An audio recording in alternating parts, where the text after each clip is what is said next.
ক্ষমতা দখলের এই যে দৃশ্যমান পক্ষ বিপক্ষ প্রতিপক্ষ, এগুলোর থেকে কিন্তু আমরা বের হতে পারলাম না। আরেকটা আছে আমাদের সমাজ সেবা মন্ত্রণালয়। আহা, কি যে কাজ ওনাদের, অনেক কর্মসূচি আছে না তাদের।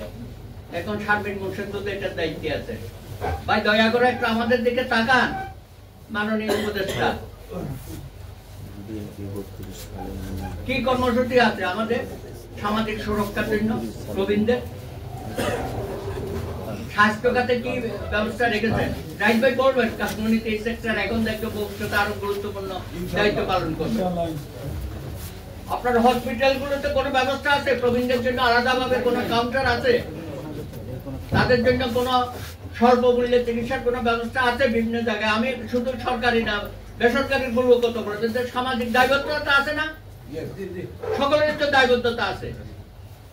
আমার ভাই বললেন পৃথিবীর সব দেশেই আছে, ট্রেনে বাসে বিমানে সব জায়গায় প্রবীণদের এবং তাদের জন্য আসন সংরক্ষিত থাকে। এখানে নারীদের আছে, শিশুদের আছে, আমরা ওয়েলকাম করি। কিন্তু বয়োজ্যেষ্ঠদের জন্য এটা কি করা হয়? আমি তো অন্যান্য দেশে দেখি একটু প্রবীণ মনে হলেও সামনে যারা দাঁড়ায় তারা পেছনে চলে যায়, ওনাদের সামনে দেয়, অথবা প্রবীণদের জন্য একটা আলাদা লাইন থাকে টিকিটে।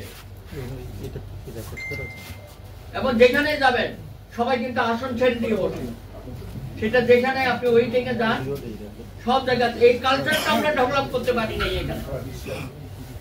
ভাই আমরা কবে শিখবো? 54 বছর আমাদের বয়স। এই 54 বছর পরে বাংলাদেশে তো প্রবীণ হবে, প্রবীণ হয়ে আরো শক্ত হবে, আরো শত বছর, কয়েক শত বছর বাংলাদেশ ইতিহাস তৈরি করবে। বাংলাদেশ তো আর প্রবীণ হয়ে শেষ হয়ে যাবে না, বরঞ্চ আরো পাকাপোক্ত হবে।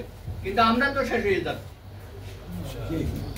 আমরা রোগাক্রান্ত, বিভিন্ন জরা ব্যাধিতে আমরা আক্রান্ত, আমাদের সুচিকিৎসা দিতে হবে।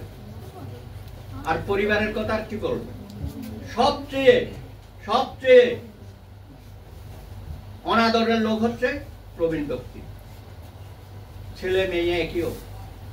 আমাদের সন্তানরা তারা যখন বড় হয়, পিতা মা স্নেহে কি অবস্থা, বাবা মা ছাড়া আর কিছু ছিল না তাদের। যে বিয়েটা করলো বাস শেষ, বাবা মার সাথে আর সম্পর্ক নয়, শ্বশুর বাড়ির সাথে সম্পর্ক। ভাই প্রত্যেকের জীবনে এগুলো হয়, তাই না? তখন আর বাবা মার সাথে সম্পর্ক থাকে না, সম্পর্ক হইল ওই গোষ্ঠীর সাথে, শ্বশুর গোষ্ঠীর সাথে।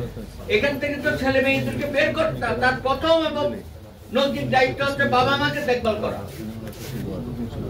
কি দুর্ভাগ্য আমাদের জীবনে, যে সন্তান সন্ততি বাবার আদর স্নেহে ছায়ায় বড় হয়েছে, জীবনের সবকিছু দিয়ে এদেরকে বড় করেছে, সেই বাবা মা এই সন্তানদের হাতে কিভাবে নিগৃহীত হয়, এমনও শুনেছে বাড়িঘর থেকে বের করে দেওয়া।